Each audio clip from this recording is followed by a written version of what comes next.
예수님을 만날 수 있는 신분증이 있는데 그 신분증이 뭐냐면은 나는 죄인입니다 하는 회개증. 주님만이 오셔서 나를 전적으로 의롭게 할 수 있고 주님만이 모든 것을 나를 주관하시는 분이십니다 라고 회개하면 예수님이 언제나 내게 오시는 것입니다. 광야에 들어가서 하나님과 깊은 교제 속에 들어가서 하나님의 강력한 손에 붙들고 난 다음에 내가 얼마나 존귀한 존재인지, 내가 얼마나 어마어마한 존재인지, 내가 하나님의 자녀가 되었다는 게 얼마나 굉장한 건지 그걸 딱 발견한 다음에 나는 하나님의 자녀다. 늘 우리도 우리 자신에게 문득 자기 자신을 드러내는 겁니다. 이 유혹을 주님 앞에 설 때까지 이 싸움에서 우리가 승리해야 되는 것입니다. 할렐루야.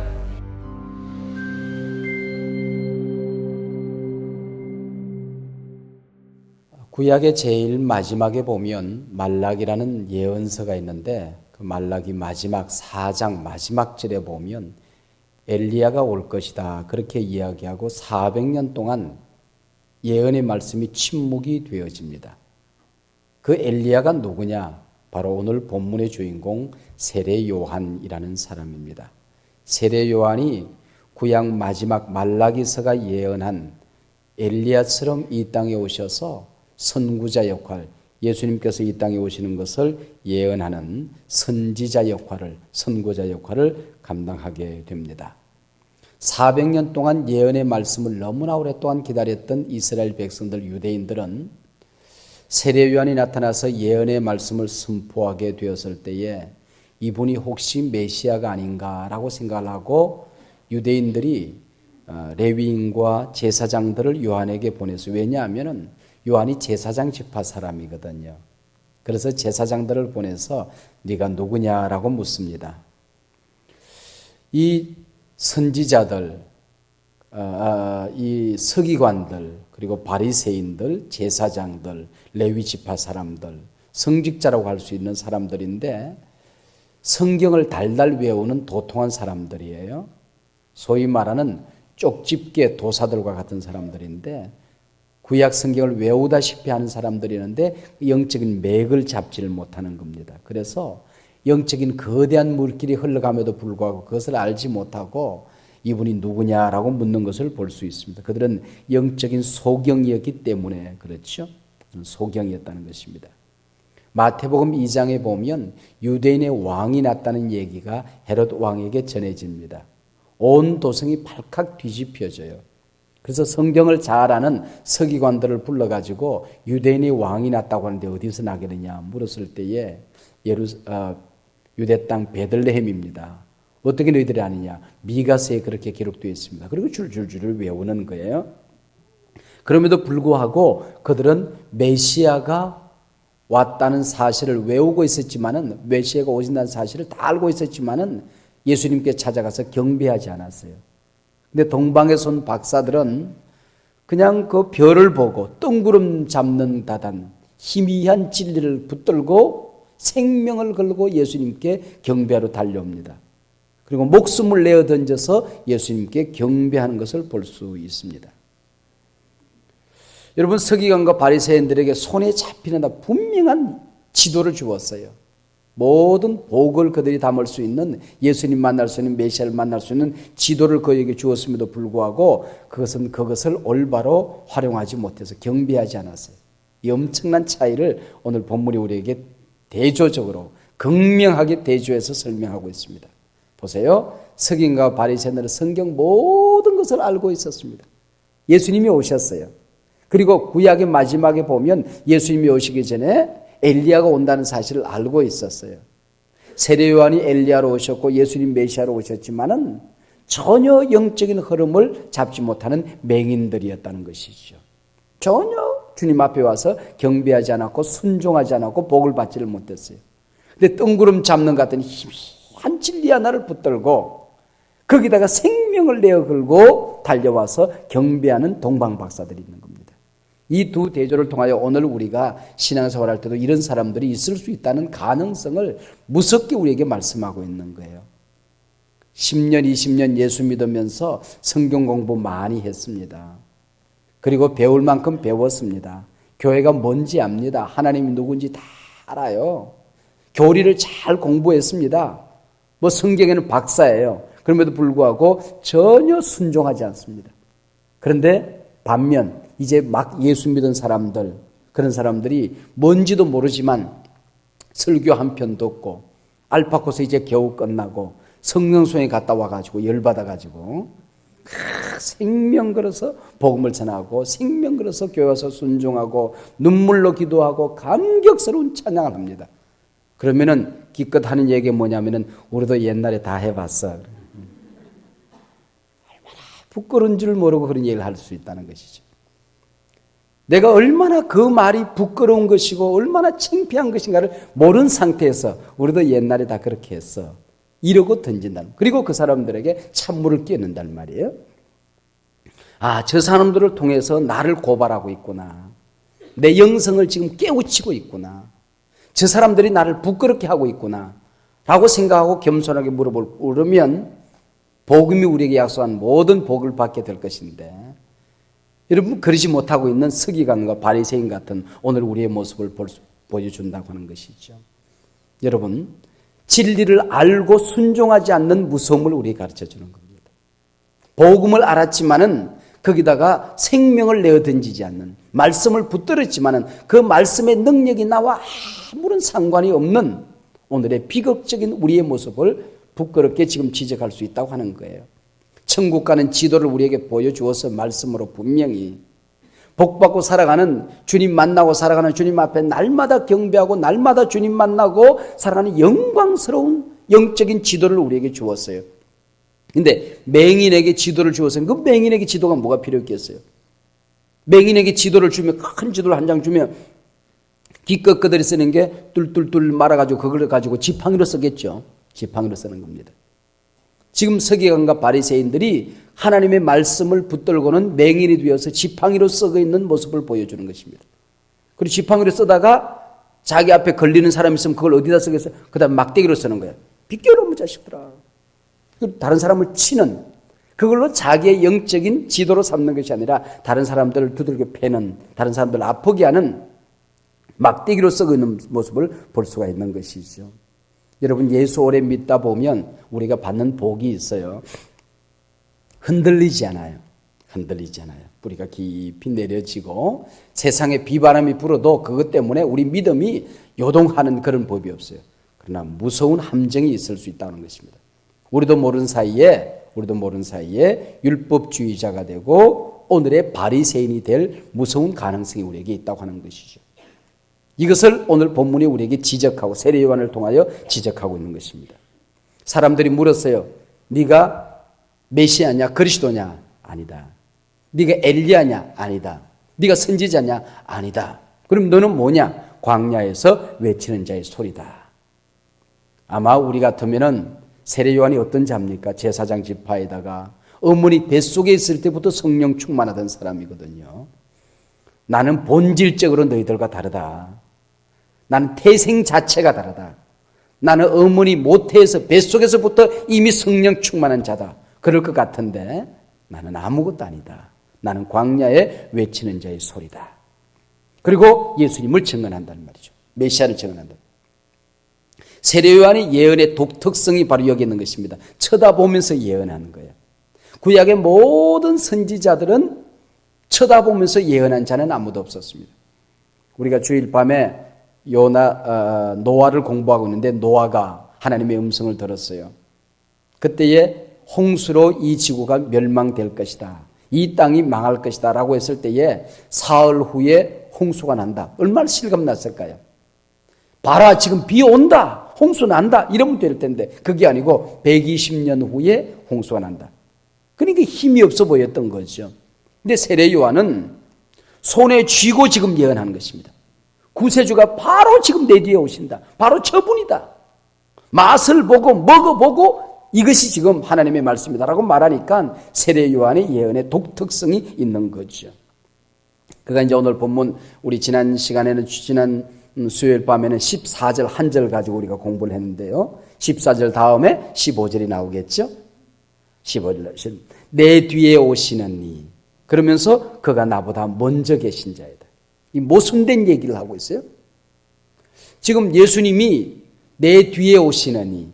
이게 무슨 얘기냐면 예언의 역사를, 예언의 사역을 세례 요한이 먼저 시작을 했다는 의미도 되고 6개월 먼저 세례 요한이 태어났잖아요.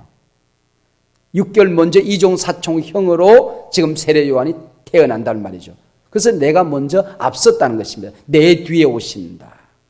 그런데 그가 나보다 먼저 계셨다. 그렇게 얘기하고 있어요. 나중에 지금 보면은 아브라함보다도 이분이 먼저다. 모세보다도 예수가 먼저다. 다윗보다도 먼저다. 이 예언은 대단히 위험한 예언입니다. 돌에 맞아 죽을 각오를 하고 하는 것이죠. 이것을 신학적으로 말하면은 예수님의 선제성이라고 했어요. 예수님의 선제성. 그러니까 예수님께서는 육신의 몸을 입고 이 땅에 오셨지만은 그분은 온 우주가 생성되기 전에 모든 인간이 있기 전에 태초 이전에 계시던 선제성을 지금 얘기하고 있는 것이기 때문에 이것은 돌에 맞아 죽을 각오를 하고 하는 지금 예언입니다. 그 다음에 이제 14절 공부하면서 뭐 은혜 위에 은혜라 진리와 은혜가 충만하다 이런 공부 여러분 했던 기억이 있으시죠? 네. 여러분이 늘 잊으시는 거 내가 고맙게 생각하고 있다고 늘 말씀을 드리고 있습니다. 네. 공부 다 했어요. 16절, 17절, 18절까지 지난 시간에 14절 공부하면서 공부를 다 했습니다. 여기까지가 지금 막 여기까지가 지금 뭐냐면은 요한복음의 서론입니다. 요한복음의 서론. 이제 1절부터 18절까지 서론이 끝나고 본격적인 이제 요한복음의 본론에 들어가는 것입니다. 요한복음의 본론은 세례 요한의 증언으로 시작이 되어진다는 것이죠. 세례 요한의 증언. 선구자. 이 선구자라는 뭐냐면 그 당시에 임금님이 다른 나라를 방문할 때에 먼저 이제 선발대 간다는 말이에요. 선발대 가서 가는 길은 어느 길로 간다. 갈 때에 어려움이 있을 때는 어떤 미리 사전에 위험 요소는 제거한다. 그리고 언제 출발해서 언제 도착하고 오면은 누가 영접을 한다. 그리고 머물기는 어디에 머물 것이며 거기서 양국 간의 원수들이 만나서 얘기를 할 때에 어떤 내용의 얘기를 할 것이며 만찬은 언제 하고 돌아오기는 어느 통로로 어떻게 돌아온다. 이 모든 길을 예비하는 자. 이것이 바로 선구자, 선지, 선견자란 선구자 역할을 하는 이게 바로 세례 요한이죠.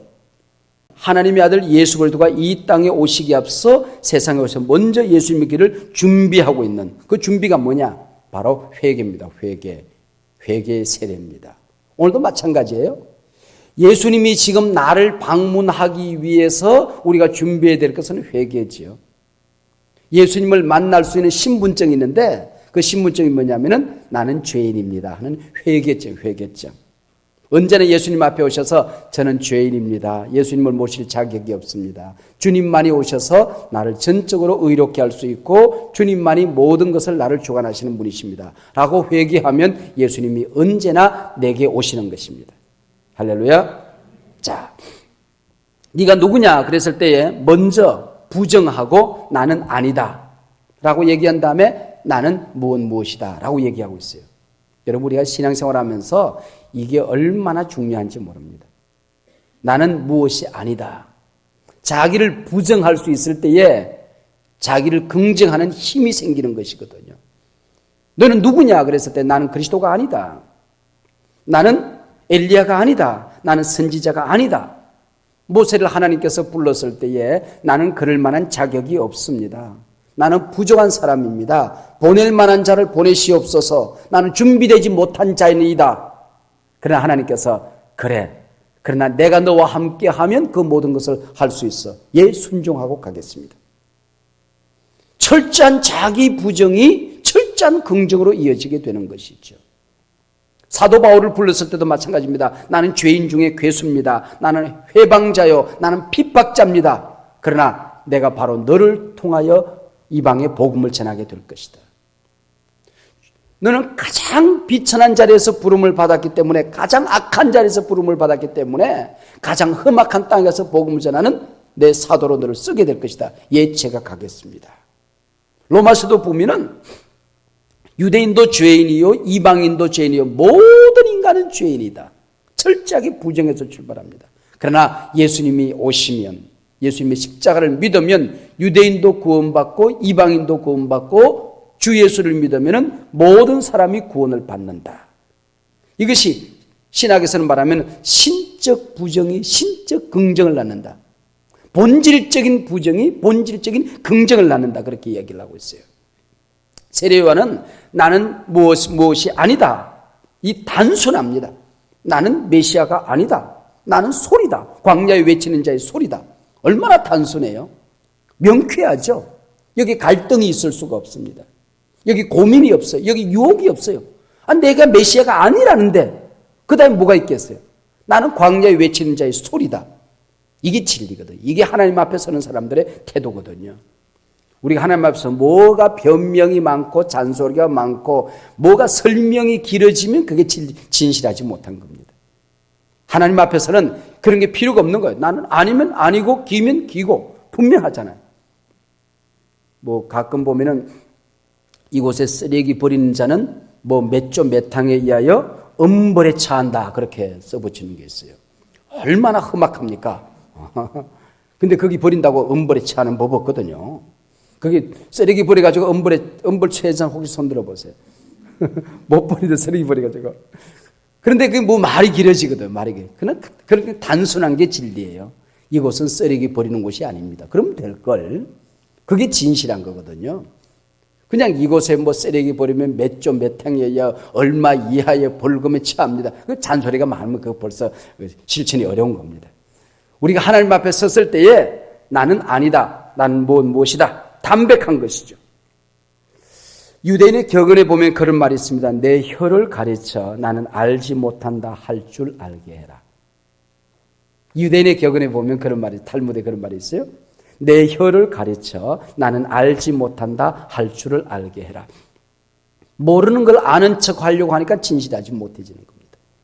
이 말이 모르면서 말이 많아지니까 무지가 탄로 날 뿐이죠. 할 수 없는데 할 수 있는 척 하려고 하니까 초라해지는 거죠. 아닌데 긴 척 하려고 하니까 힘들어지는 겁니다. 우리 예수 앞에 서서 나는 아니면 아닌 겁니다. 나는 아니면 아닌 거예요. 내가 뭐냐? 자기를 분명히 긍정할 수 있어야 됩니다. 분명히 긍정할 수 있어요. 여러분, 오늘 권사님들이 모였습니다만은 권사님들이 모여서 우리 함께 기도하고 내려왔는데 나는 한수만교의 권사다. 이걸 긍정하면요. 권사님들의 자세가 달라지고요. 품위가 달라지고요. 태도가 달라지고 복이 달라지는 겁니다.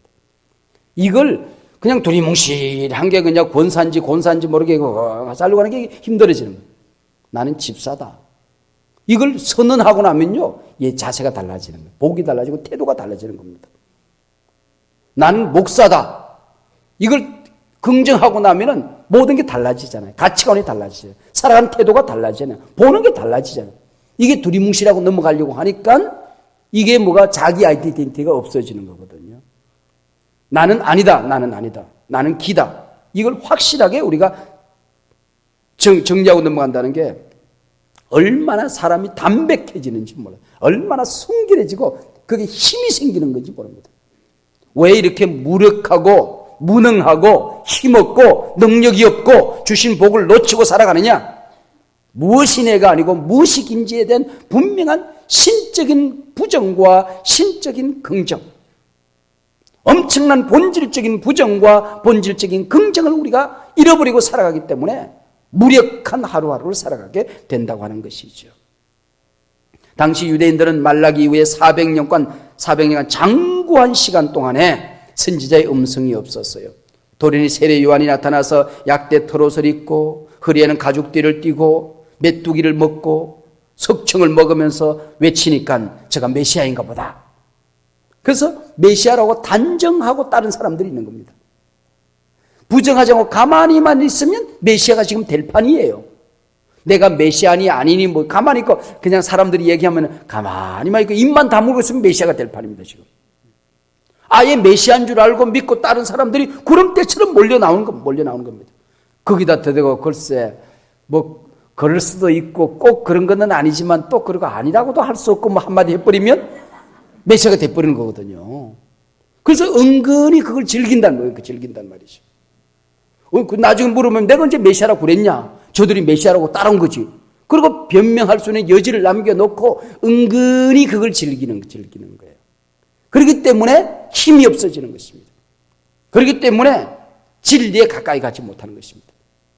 담백하게 단호하게 나는 그리스도가 아니다. 그리스도가 아니다. 이때 예를 예라고 하고 너 아닌 것을 아니라고 하는 데는 용기가 필요한 거예요.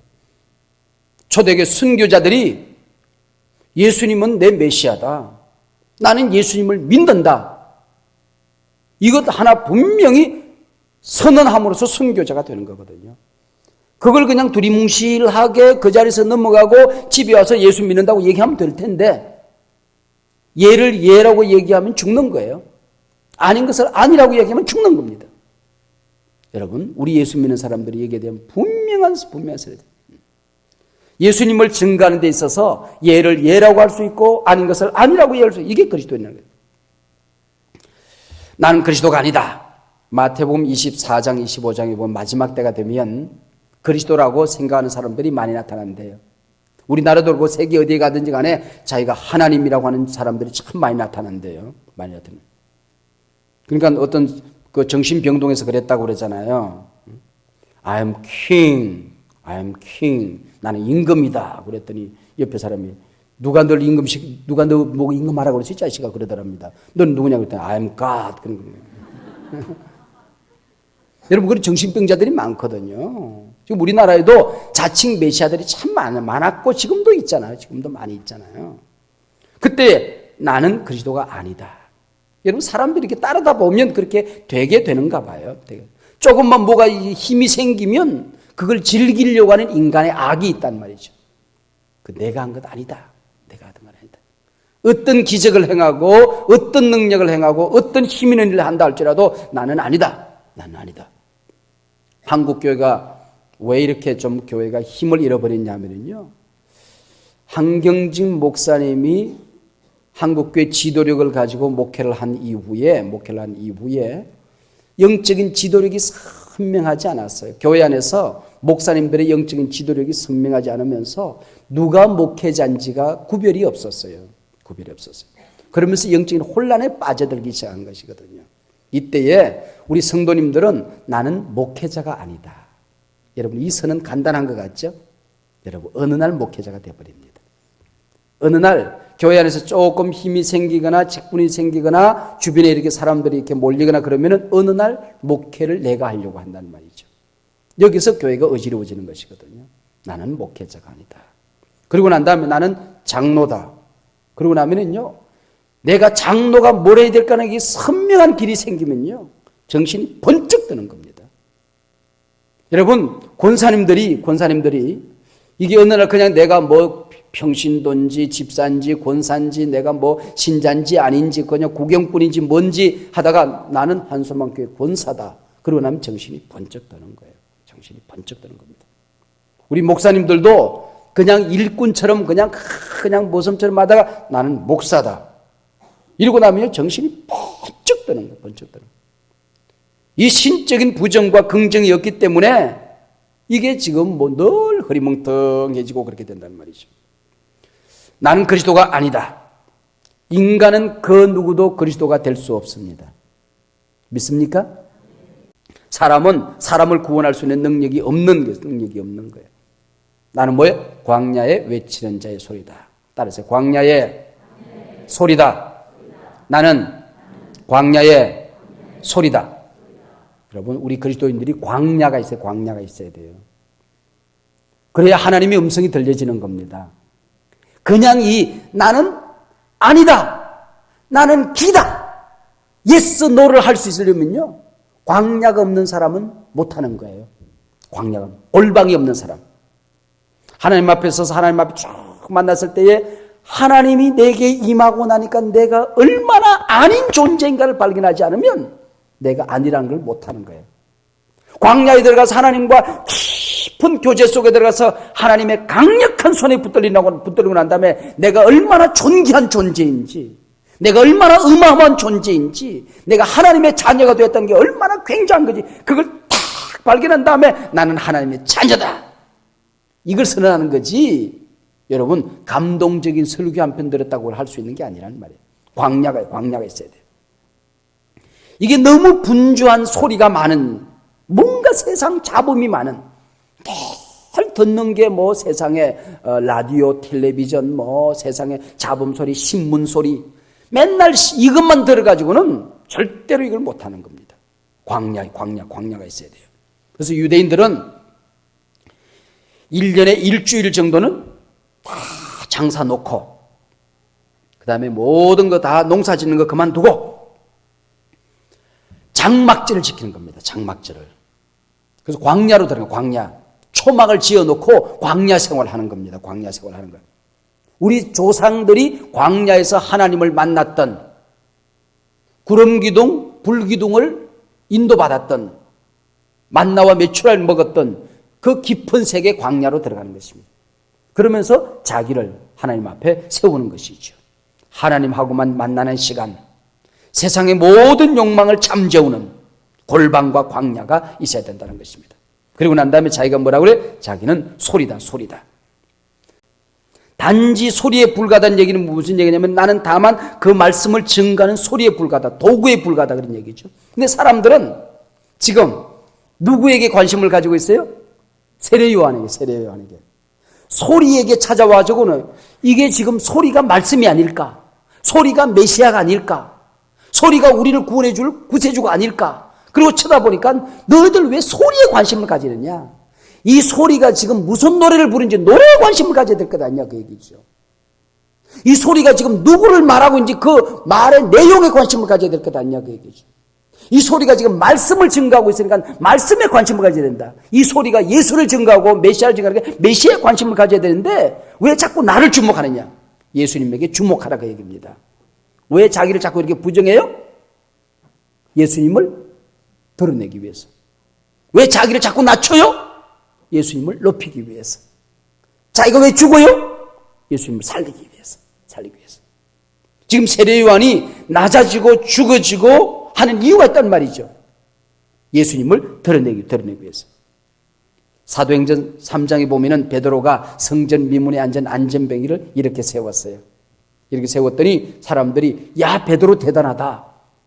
그랬더니 베드로가 왜 내 권능과 경건으로 이런 일을 했던 것처럼 내게 주목하느냐는 것입니다. 왜 기이 여기느냐? 왜 우리를 주목하느냐?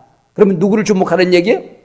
나사렛 예수 그리스도의 이름으로 일어나라 그렇기 때문에 온갖 관심을 누구에게 가져야 돼요? 예수님의 이름에게 관심을 가지라는 거예요. 예수님의 이름에 관심을 가지라는 것이죠. 우리 교회 피아니스트들이 모여서 여기서 오는 사람들 수많은 교인들 모아놓고 또 연습해서 이 피아노를 가지고 연주회를 했어요. 그리고 이제 우리 오르가니스트들이 전부 돼서 오르게를 연주를 했어요. 많은 사람들이 감동을 받았어요. 박수를 치고서 하는 얘기가 뭐냐면, 야, 영창 피아노 대단하다. 그럼 되겠어요? 피아노도 욕하는 거지. 그 김양 집사가 오르겐을 가지고 막 연주를 했더니 사람들이 야 역시 알렌 오르겐이야 오르겐은. 김양 집사 욕 먹이는 거죠. 그러잖아요. 그걸 우리가 알아야 되고 그걸 알아야 돼요. 많은 경우 우리가 우리의 관심이 늘 영창 피아노에 관심을 가질 때가 얼마나 많아요. 그건 아니잖아요. 이 알렌 오르겐에 관심을 가질 필요가 없잖아요. 그게 아니잖아요. 우리가 연주자가 참 얼마나 고생을 하고 참 노력을 많이 했다, 기도 많이 했다. 이러고 해야 칭찬이 되는 것이지. 늘 우리도 우리 자신에게 문득 자기 자신을 드러내려고 한단 말이죠. 문득. 이 유혹을 주님 앞에 설 때까지 이 싸움에서 우리가 승리해야 되는 것입니다. 할렐루야. 여러분 이게 얼마나 어려운지 아세요? 주님 앞에 설 때까지 자기를 죽이고 자기를 낮추는 싸움, 이 싸움이 얼마나 어려운지 아세요? 주변의 사람들이 조금만 관심을 가져주면 어느 날 예수님은 간 곳이 없고 자기가 드러나는 거예요. 목사도요. 목회가 세상 사람들의 눈에 성공적으로 보이면 보일수록 주님 앞에 설 때까지 싸우는 이 싸움에서 실패하면 그는 실패자가 되는 것입니다. 이 싸움에서 승리해야 됩니다. 여러분 교회에서 중요한 일을 하는 사람일수록 이 싸움에서 승리해야 되는 것입니다. 늘 자기를 낮추고 자기를 죽이고 그리고 예수 믿은 지 오래되면 오래될수록 더 순수해지고 더 어린아이처럼 천진난만해지고 더 열정적으로 예배하고 더 순수하게 찬양하고 더 아름답게 낮은 자리에서 봉사하고 그리고 관심과 집중과 힘이 생겼을 때 나는 아니라고 선언하고 숨어들 줄 알고 죽어질 줄 알고. 여러분, 이 싸움에서 우리가 승리하지 않으면 우리는 진정한 하나님이 우리에게 주시는 복을 놓치게 되는 것입니다. 우리는 한 소리에 지나지 않는다. 우리를 하나님께서 잡으시고 사용하시고 쓰시면 우리를 통하여 하나님의 신비한 음성이 이 세상에 전해지게 되는 것입니다. 할렐루야. 이 악기를 우리가 잘 생각하세요. 유럽에서는 악기를 연주하면서 거지들이 이렇게 동전을 얻기도 하고 또 그때 거지가 아니고 그 사람의 재능으로 이렇게 해서 이제 막 바이올린 켜면서 이렇게 삑삑삑삑 하고 있으면 사람들이 동전을 이렇게 주고 이제 그렇게 하는데 이게 연주를 못하면서 quick 소리가 잡음을 내고 있으니까 사람들이 이제 동전을 안 준단 말이죠. 근데 지나가는 사람이 수건을 끄집어서 그 악기를 다 닦고 조율을 하더니 그러니까 기가 막힌 소리가 들린다. 기가 막힌 소리. 이게 실제로 있었던 일이에요. 기가 막힌 소리가 들려. 많은 사람들이 몰려온단 말이죠. 정작 놀란 사람은 이 악기줄, 이 동전을 얻는 사람. 어떻게 저 낡은 바이올린에서 저 소리가 날까? 그래서 쳐다보고 있는데 기가 막힌 연주를 하고 하니까 사람들이 몰려서 하더라도 돈을 던지고 간단 말이죠. 그리고는 그 사람에게 악기를 맡기고 조용히 사라진 유명한, 이름을 잊어버렸어요. 제가 잊어버리지만 유명한 그 바이올린 연주자의 이야기가 있어요. 인주하겠습니다. 여러분, 우리가 어느 날 오랫동안 하다 보면 나도 모르게 때가 묻고 먼지가 묻어서 제 소리를 내지 못할 때가 있습니다. 그때마다 다시 한번 성령으로 우리를 깨끗이 조율하고 광야에서 우리 자신을 조율하면 하나님께서 우리를 통하여 우리를 붙들어서 멋있는 연주를 하면 할수록 주님이 드러나게 될 줄로 믿습니다. 주님이 높아지게 될 줄로 믿습니다. 하디 선교사, 어게인 1907 하려고 할 때에 하디 선교사가 그렇게 정말 의미 없는 선교사였지만은 성령의 임재가 있을 때 하디 선교사를 통하여 한국 교회를 100년 동안 살리는 어마어마한 역사를 일으킨단 말이죠. 쩌더선 선교사, 버마의 선교사로 파송을 받았던 사람인데 이 쩌더선 선교사가 버마를 가려고 할 때에 아들아, 버마에 가서 죽은 영혼들을 살리라. 내가 너를 붙들고 너를 지킬 것이다. 7년 동안 선교를 했지만은 아무런 열매가 없었습니다. 그래서 선교를 그를 파송한 사람과 주변의 동료들이 너는 버마 체질이 아닌가 보다고, 너는 선교사 체질이 아닌가 보다고, 본국으로 돌아오는 게 좋겠다고, 너처럼 유능하고 너처럼 훌륭한 목사이면 본국에 와서는 성공적으로 목회할 수 있는 사람이 아니냐. 7년 동안 네가 목회를 했는데 네가 아무런 열매가 없지 않느냐. 그러나 나는 이곳으로 올 때 분명한 하나님의 음성을 들었다. 그리고 대속에서 기도했을 때 그 이후 3년 이후 10년 만에 버마를 폭발적으로 일으켜 세우는 어마어마한 선교 사역을 감당하게 되는 것입니다. 여러분, 우리가 오늘 세례 요한의 음성을 통해서 하나님께서 나를 붙들어 서실 때에 주님을 높여드리는, 잡음을 들리는 이런 소리가 예수님을 높여드리는 멋진 사역자로 하나님께서 우리를 쓰실 줄로 믿습니다.